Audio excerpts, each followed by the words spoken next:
what you got, use it. If it doesn't, don't. So, because things are always changing. That's the world. That's true. And if you don't, I talk to Carol about this all the time. If you don't adapt and adjust, you most likely won't survive because it's always about Yeah. that, Royal Hmm. Prince Franklin. Isn't that because guess what you've been doing? I mean, I was trying to think of how many singers who are drummers that I know of, and I can only Ooh. kind of think of like really maybe 3 or 4. Karen Um, Carpenter. Tom well, Karen, Hambridge. Karen Yep. was one of the best drummers out there, and a lot of people Yeah. still don't realize that. As going back in the day, she was a kick-ass drummer. Yeah. Huh, Franklin, since you know about these, take it away. But you didn't know that I knew Johnny, did you? I did not know. That's impressive. You're definitely a man that gets around. I'm like Phil the Connector and Eric. Yes. Hey, Franklin, talk about what's going on with Robby. You're going to see him tonight, obviously, but that, co-writing with him, and that's got to be interesting as that drummer, because at that point you're not the drummer. You're actually that lead at that point. A lot of people don't realize that's not that easy, is it? No, it isn't. Yes, I can talk about how it happened. It happened during COVID. The 4 of us were getting together and just jamming out, because we had the time and we had all of these ideas. So we were meeting at the studio every week. And as time went by, we started to analyze what we were doing, and it started to sound like, hey, we got something here. Well, let's focus on an album. So we all kept going, and here we are. The record came out earlier this year, January 19th, 2024. Wow. That's a great thing. And Joe, you're that singer, about music. Your husband is so-and-so too, isn't he? He is. So my husband is a guy named Monster Mike Welch. He is the Blues Foundation guitar playing award winner. Nice. And to just throw a little more, to flex, I'm also the photographer and have been a part of all of these things. I did sing on his most recent album, just some background vocals, but it's a very much a family affair. Our daughter also sang on there, but my husband, I'll happily talk about him. I just saw him play at Chan's in Woonsocket, and he is just an amazing artist. He's so his creativity. And I will say, if you're wondering if it's a love song, some of them are about me. The $6 in our pocket and having a minivan, that's us too. And he's played with some amazing folks, and it's such a we built a musician artist family. And we, when the COVID hit, we were talking about going back to those COVID moments. We brought all the studios up. I had my own studio because I'm a virtual producer. My husband had his music studio. Our daughter, we had started a nonprofit for LGBTQ teens, and we put together online shows for them, and did all the stuff in the background. Of course, we had American Sign Language artists, so deaf artists were signing the songs. It was open caption, and then we had these amazing teens singing and doing all the music. My husband helped out with all that. So it's definitely a part of our life. And I will say it also goes back to my parents. My dad is a guitar player, and he is a Colombian guy, born in Colombia, but he loves Mexican rancheras. And when I was growing up, our parties just included my dad playing his guitar, my mom singing along. Every time I'm in the room with them, they, of course, always, I always have to sing, there's 4 or 5 songs that I have to sing with my dad, do the harmonies. He's like, do the thing, So absolutely, this has been a part of my life since I think I came out of the womb singing. So that was just, just what it was. And I do a little blues, R&B, anywhere someone will have me, I'll happily sing along. Me gustaría bailar Latina. So yes, you're in Chile. Yeah, that's right. All of it. It's so salsa, beautiful. merengue, for sure. Yeah. And speaking of rhythm, I love the Guido cha cha cha cha cha cha cha cha cha. Yeah, I love it. So yeah, I think it's something that we should get to experience, Joe. We should get to experience. We're going to have to figure out how to do it together. And I'm a very strong lead because a lot of the guys growing up just didn't know how to dance. And so I'd have to teach them. And I've taught all my friends how to do salsa and merengue. But I will say I have to put out my guilty pleasure. And I want to know who else on the show loves this. I love karaoke, and I'm not ashamed to say it. I'm not ashamed to say it. I love some good Whitney Houston, Adele. Like I don't play around. I pick out only the big singers and definitely throw down. I love karaoke. I can't sing. That's a gift I wish I could have because I love to dance. Brian knows that. I also do like crazy videos on TikTok, but I don't mind making an ass of myself during karaoke because it's just fun. I've always said this. I won't sing unless there's a karaoke machine that has Van Halen Ain't Talking About Love. So I've been lucky so far. But if there's one, I've made a promise to myself, I will surprise people and I'll be the black guy singing Ain't Talking About Love. But that would be me. Yeah, I Eric love with that. a K. I got to ask you something. I was going to say something. Yeah. If last time I sang, I made the stock market crash. And that was in 1929. So don't ask me to do karaoke or do backup singing because I really that's a lot of power. That's a lot of power, Eric. That's impressive. Oh, All right, nice, Franklin. nice thought. We were talking about this because I loved your photos and everything, and I love that. And we talked about this because he was on a couple of weeks ago, and I want to really help promote his new CD that he's got coming out because it's not easy putting all these things out. And so I wanted you to meet everybody else that was coming on too. Talk about this, Emma. What does this mean? I love that. Interesting. Okay, well, all right. The wings in the middle, it's me actually, but I'm turned upside down. It's me in the water in the Bahamas. The symbol in the middle is my interpretation of freedom, because this was around the time that I was looking at property in the Bahamas, and in the back of the property is the ocean. So I actually dived off the cliff and with a friend of mine, and she took a photo of me with a waterproof camera underwater, and my hands were extended in the air. Wow. So an artist took it and just started to play with my arm expansion and came up with that. So I decided to keep it. I like cool. it. So yes. I like that. Very cool. Yes. Thank you. Phil Connector, you're good when it comes to sales and helping those people with businesses. Talk about that. Why is that important these days? Because it's extremely important. I've been in sales for over 30 years, and I've done door-to-door telemarketing. I'm dating myself when I say I sold MCI long distance service, so I'm a telemarketer. I don't know. I think a lot of people today are afraid to ask for the sale, and it's very simple to do so. You just got to ask, but they're so afraid of that. So I love teaching sales. Anything to do with sales, I'm there. So I love not only connecting people, but then teach them how to take that relationship further, right? So I say you're out here networking, you're here to kiss all those frogs, but what you're really looking to do is just get your 15 to 20 core people, and if you treat them right and stay in their world, they'll feed you for a lifetime.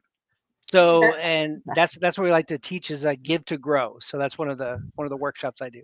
So I want to share my take, if I may, Phil. Yeah, sure. Terry, you want to go ahead?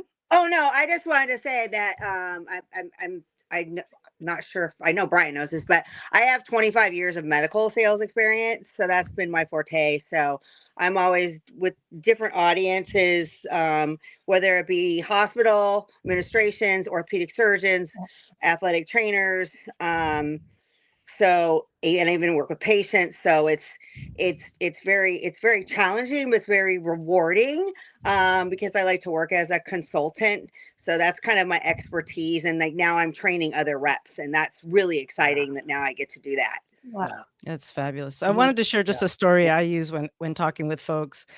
And I, as a parent, we're raising these little people, and then we have to, kind of share this idea that broccoli or asparagus or something that isn't necessarily in their world is the thing that they need, right? And so if you are a parent, if you've been in that position or guardian or whatever it is, that we have something that we know and we believe in, and then you have to somehow translate that, right? They have to take that belief and say, yes, this is what I want.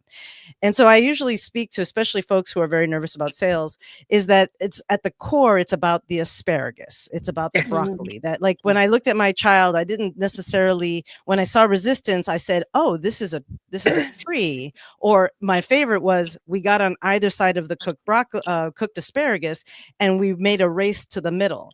And the reason I bring that up is that I think sometimes we overcomplicate it with sales. And when you really do have like a core belief, that this is important, that this is good, then it's about just understanding why. And so I just wanted to share that with you. You can absolutely, that's capital J-O Welch, just so if you put me in the book. But so it's my broccoli or my asparagus theory that, if we're in service of something, if our heart is behind it, especially when we believe it, that all this is that transfer of belief. And so it starts, we've been doing sales all our lives, but sometimes people, when it comes to money, or, you're looking at some sort of exchange that is outside of that norm, we get awkward and we feel embarrassed about it, instead of, you know what, I really believe in this. I really think this is important.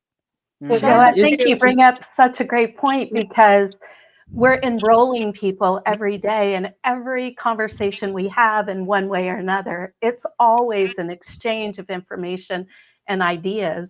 And do you accept it? Do you receive it? Are you convinced of it? Are you believing it? I really appreciate that point. I also think too in sales that it's really important to be asking the right questions, to be listening to your customer, because you don't want to sell them something. You want to provide them a service that they need. And so there's an old saying that you show up to a sales presentation, you show up and you throw up. That's what you don't want to do. Right. I had a boss that said that, so I always remember that. So it's always about, asking that customer, what is your problem? How can I solve this? How can I make your life better? How can I make more revenue to you? What are your patients needing? And tear towards what their frustrations and their pain points are.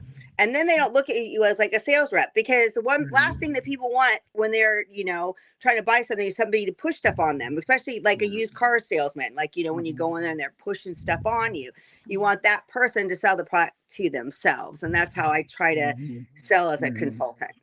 I want to also make the connection, especially that we're in a room full of artists. So what I also have found is that, especially when it comes to art and putting ourselves out, whether it's about music or visual art or however that might be, that's also the challenge, right? That people feel like that's selling out, versus simply like that's the goal, is for everybody to have a piece of you in their world, right? So I love all of these connections when it comes to it, because again, it comes back to what are our misconceptions about what it means to be to do this thing that all of us have been doing our whole lives, right? You sold your parents on lending you the car. You sold your parents on, like there's just so many ways that teacher to give you the B versus the B minus. Like we've just been doing it for so long, and it's such a natural course in what we do. That's funny. Hey, Howard, I want to get you really quickly, because you don't have to sell yourself. You are just you, and people like you for who you are. And I think that's good, especially those kids, because you have something that's very unique. You have a lot of energy, and people just every day someone's reaching out to me. Who is this Howard Wiggins? Where is he located? Well, he says it every week. But there's something about you that you like. What would you say it is that people like about you? And then Carol, we're going to go to you next. Well, I think, well, today I got told I look like Billy Bob Thornton twice, but I am in sales. I do sales all the time, and I always use scenarios. So one reason I dress, I can talk about the way you relate that to a room. All colors go with all colors. And the proof of that is I can go pick flowers randomly, put it in a vase, and it's going to look good. It's the way you direct your eye and you have balance. And a lot of times I'll do scenarios like right now, a white room's real popular, but sometimes people will have a dark floor or a black vanity or something like that, and it dominates over the white. And I tell them it's like if I had a white piece of paper and have a black dot on it, what do you look at? You look at the black dot, no matter how little, how big.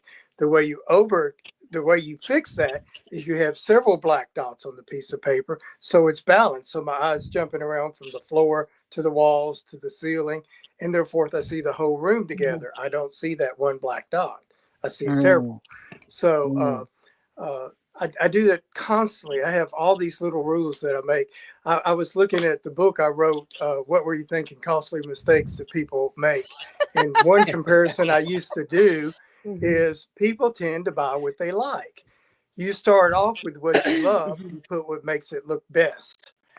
And the comparison I used to make is that's like me going out and I got a picture of myself in cowboy boots, swim trunks, and a bow tie. I can like those things, but they don't go together. So in my book, I have that in the picture. But if you just make little statements, say a lot, instead of going on and on and on and try to make your point, people think, oh, yeah, that makes sense. Just do it quickly. The other thing I was capable of doing, I can do a floor plan on the back of my business card. And when in the book I wrote, I took a sofa, a pair of chairs, and one odd chair. I can arrange that in 188 different ways, no matter where you live. So I used to do that really quickly and put it on the back of my card. And then I go to another store and people say, oh, I know who you are. You're Howard Wiggins, because people come in with this card, with this floor plan, and they're shopping it, So, but, it's, you win them over. And once you've got them, they're yours. I mean, forever, for decades and decades. I used to say they wouldn't buy toilet paper unless they called me and asked me what color, Carol registered. You got a chance to talk to Erik with a K a little bit. So you said, she texted me, Erik said, I got a couple of questions to ask Erik. I'm like, go for it. Yeah, definitely. I think it's so interesting that you graduated with a focus in Russian history with the work you're doing. I would love for you to share about your PBJ story. That was awesome. Always promoting, right?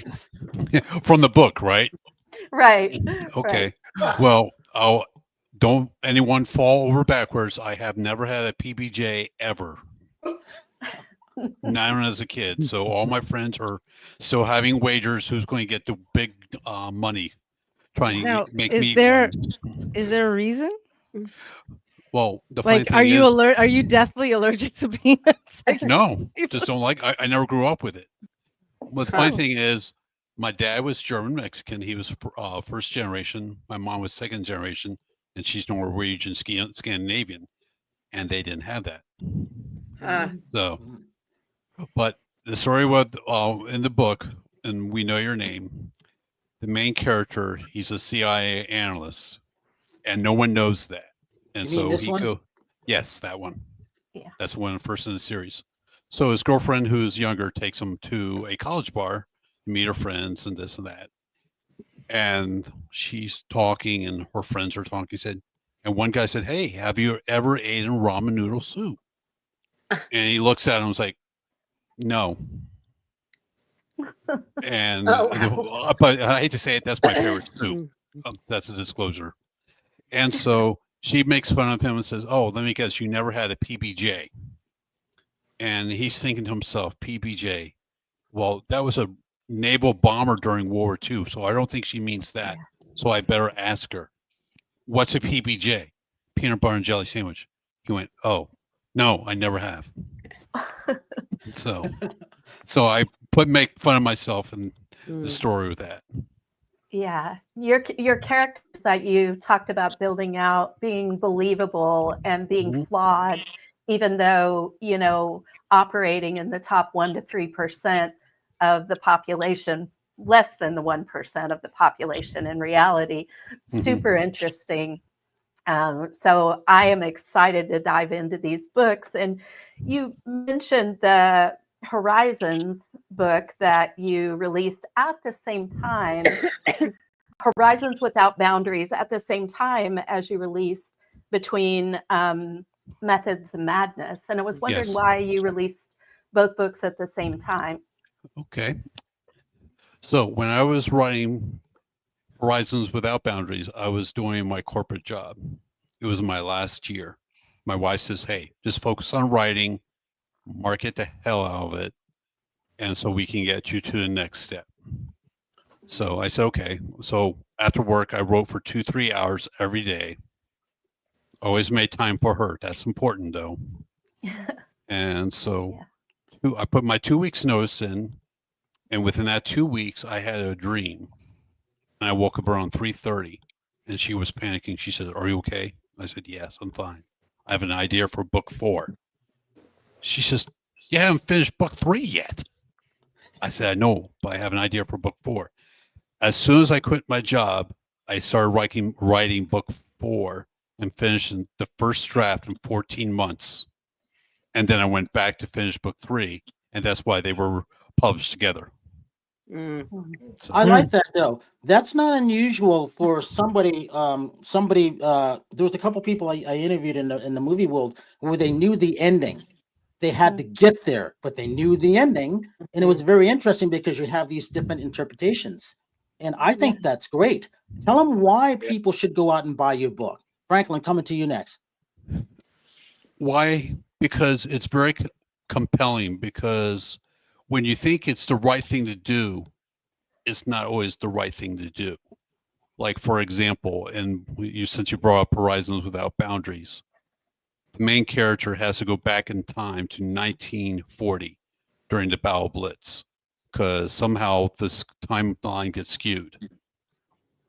And the main character finds out who did it, and basically, like I said, this is all hypothetical. They said, if we can get America involved with the war sooner, we can stop the Holocaust from happening. But however, the guy that went back in time to do that doesn't realize in 2012, Israel's about to launch a strike against Iran, which causes a world war. So as I said, doing the right thing is not always the right thing to do. Exactly. And I'll give you another example. The book that you're going to read second, Brian, One Way Roads, the main character has to go back in time to rescue Erwin Rommel to end the World War II sooner. However, he finds out a high-ranking Nazi official gets killed, and that causes the Germans to get the atomic bomb first, and they use it. And why I say it's an interesting read is because he is in a moral dilemma, because the person he has to save to prevent that from happening is Hitler. Even my publisher, when he read my book, said, what the hell were you thinking? and I said, so many books have it that you kill him, everything goes back to normal. Why not make someone a moral dilemma? Because everyone would like to kill him, but if it causes a worse effect than letting the war continue, the rest is history. And that makes Erik, a lot of sense. Have you read the book Catch-22? I read part of it. Yeah.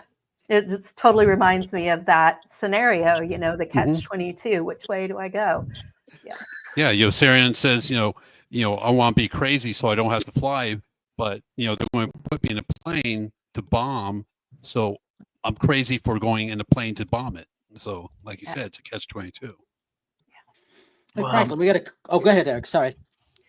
That's all I was going to say, but she brought up a good point. Well, Carol's full of them. that's the great thing about these There smart you women. go. They come on. I don't want to say a lot because I'm like, wow, I didn't know that one. I didn't know that one. That's the good thing about that. Hey, Franklin, talk about this. Talk about you traveling and talk about you. What was like writing songs? Because I'm always thinking about how do people write these songs? And I always tell Terry all the time, every hit song is about misery or a breakup or something like that. You know, even Don't Worry, Be Happy, that Bobby McFay, like he hated that song. You know, it is. Talk about how you wrote yours. You got 3 songs on there that I really liked. Talk about that real quick. Okay, before I talk about that, I wanted to make a comment to Erik with the K.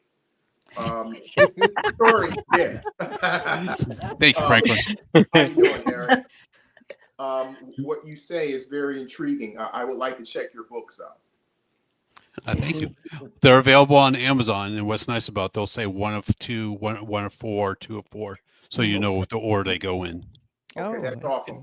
And if I ever see your gig, I will sign your books for you. Thank you, thank you.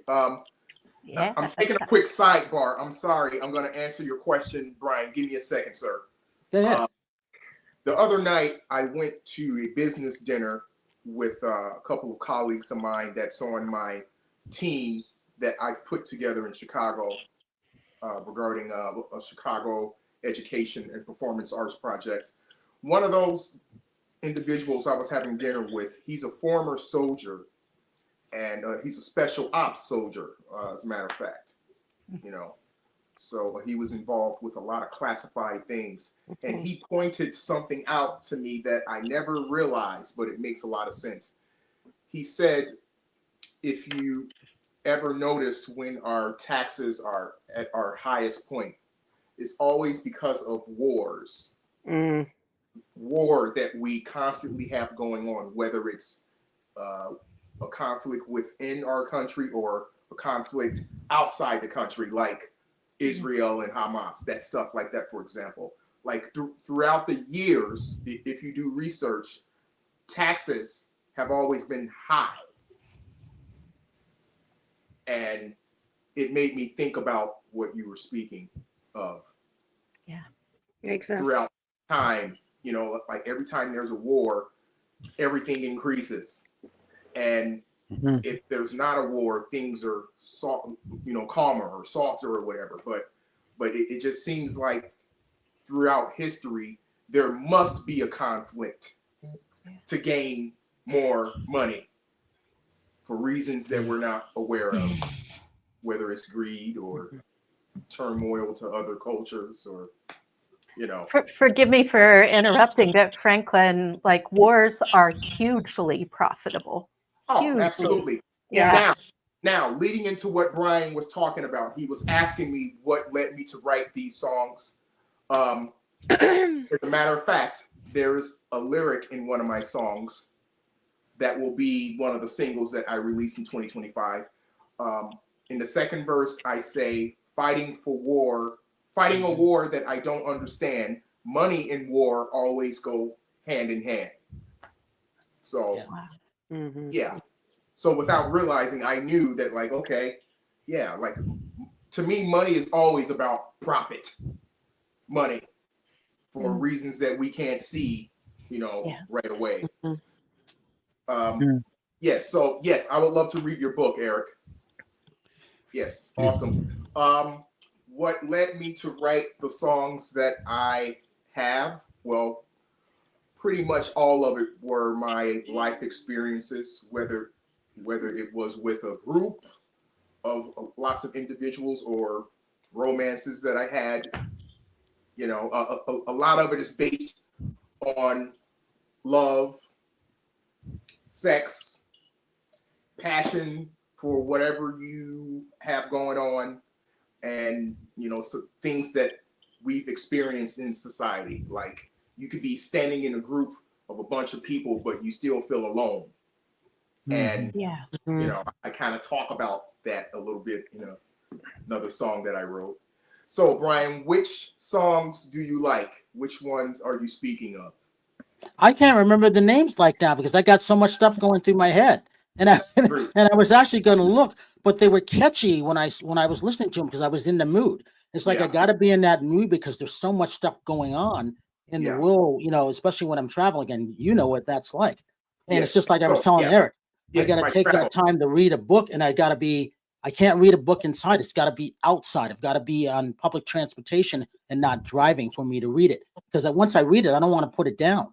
So that's Yeah. kind of how I do it. I was in that mood to listen to it. So now I'm getting ready to go back and listen to it because I know it's going to get ready to come out pretty soon next year. Yeah. You were asking me about my travels as well?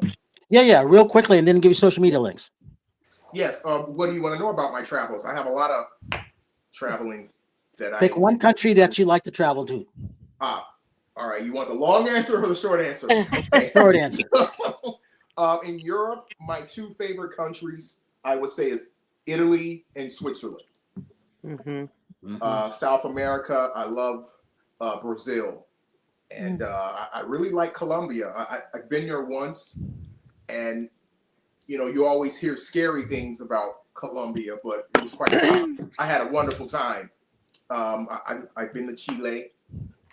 I like a lot of wine, and I like red meat, you know, so like Chile and Argentina are like the countries I really enjoy. Brazil, you know, anything with meat and wine, you got me. I'm down south in the Andes Mountains. I have a boutique hotel there. We have had many famous people, including former Nobel Prize winners, famous authors and artists, and past presidents. And I don't advertise it because I don't have to. She doesn't have to. Separate from my coaching. Yeah, we're going to be I can't talk tonight. Totally booked out because it's summer there. It's below the equator. But come, we do amazing retreats, by the way. So well, please send me all the information. I would love to visit one day. Okay. It's really cool. Sorry? You're in the mountains of Chile? Yeah, we're in a small town in the Andes Mountains. We're on a large lake, and we're surrounded by 4 glacier-covered volcanoes, one of them being one of the most active. So we've got the largest black sand beach on a lake in the country, hot springs, whitewater rafting, fishing, hiking, anything you could think of. It's really cool.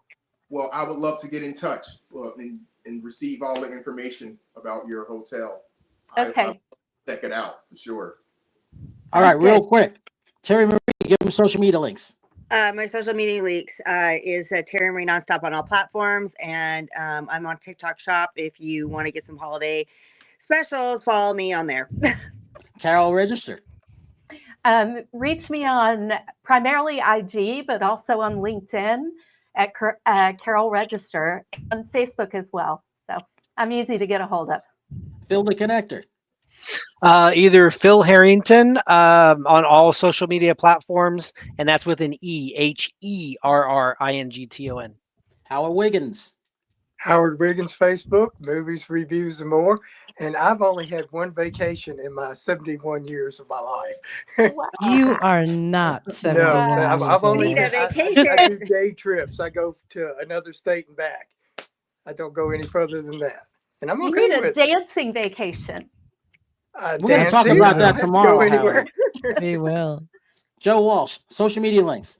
Joe Welch here. Social media, go to joewelch.com. You're going to find me. My full name is Jeanette Ocampo Welch. So sometimes people get confused, but capital J, capital O, Welch. That's how you write those checks out to me.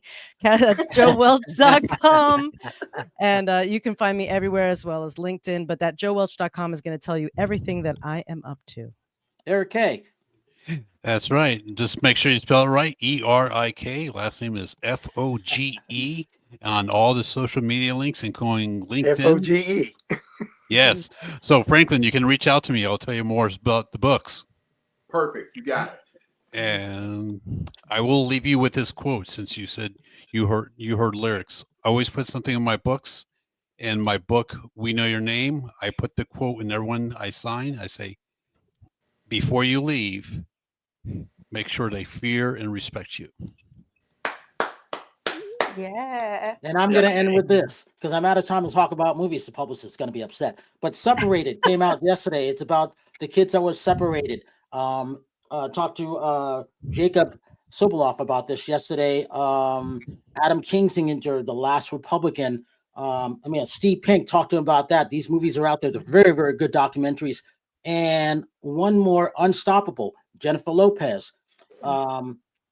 Anthony Robles. He was born with one leg, and he ended up being that wrestler. And it's a great story. It's a true story. That is coming out, and that'll be on Amazon and MGM. Check out those movies. Really, really good movies. And I got to say this. Thank you for everybody coming out. We're out of time. I always say this. Have a good night tonight. A better day tomorrow. You see someone without a smile, please give them one of yours because the world needs it. I'm Brian Sebastian. This is Movie Reviews and More, and we will see you next week.